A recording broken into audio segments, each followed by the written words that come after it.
بسم اللہ الرحمن الرحیم۔ حدیث پاک میں آیا ہے کہ ایک مرتبہ نبی کریم صلی اللہ علیہ وسلم جہاد سے واپس تشریف لا رہے تھے تو راستے میں ایک جگہ پڑاؤ ڈالا۔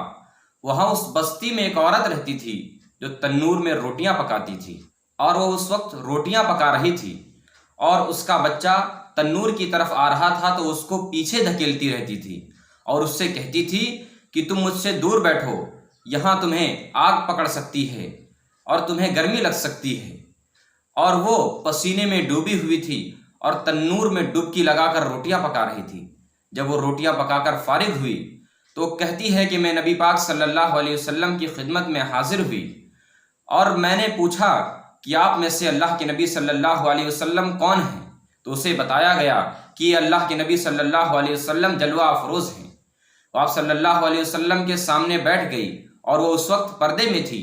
اس نے نبی پاک صلی اللہ علیہ وسلم سے کہا کہ میں آپ سے کچھ پوچھنا چاہتی ہوں، وہ یہ کہ اللہ تعالیٰ اپنے بندوں سے ماں سے بھی زیادہ محبت کرتے ہیں۔ میں ایک ماں ہوں، میں تنور میں روٹیاں پکاتی ہوں اور میرا بچہ جب اس کی طرف جاتا ہے تو میں اسے پیچھے دھکیلتی ہوں، اور میں یہ پسند نہیں کرتی کہ ایک چنگاری بھی اڑ کر میرے بچے کو پڑ جائے۔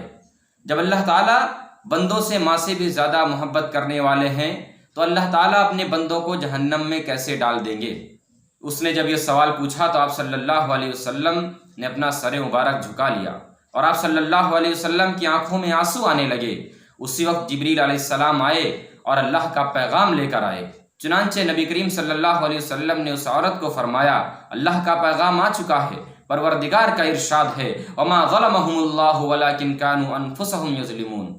اللہ تعالیٰ نے کسی کے ساتھ ظلم نہیں کیا بلکہ لوگوں نے خود اپنی جانوں پر ظلم کیا ہے۔ اللہ تعالیٰ کبھی نہیں چاہتے کہ میرے بندے جہنم میں جائیں، مگر بندے خود اندھے بنتے ہیں، اللہ تعالیٰ کے حکموں کو توڑتے ہیں، اللہ تعالیٰ کی نافرمانی کرتے ہیں، اپنی زندگی کو گناہوں میں بسر کرتے ہیں۔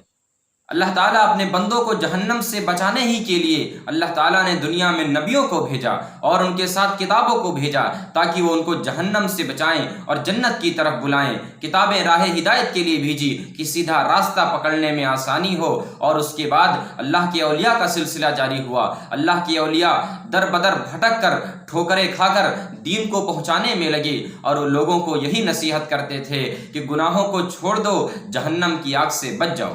اسی لیے اللہ تعالیٰ نے اپنے بندے کو ہر چیز سکھلا دیا، ہر چیز بتا دیا۔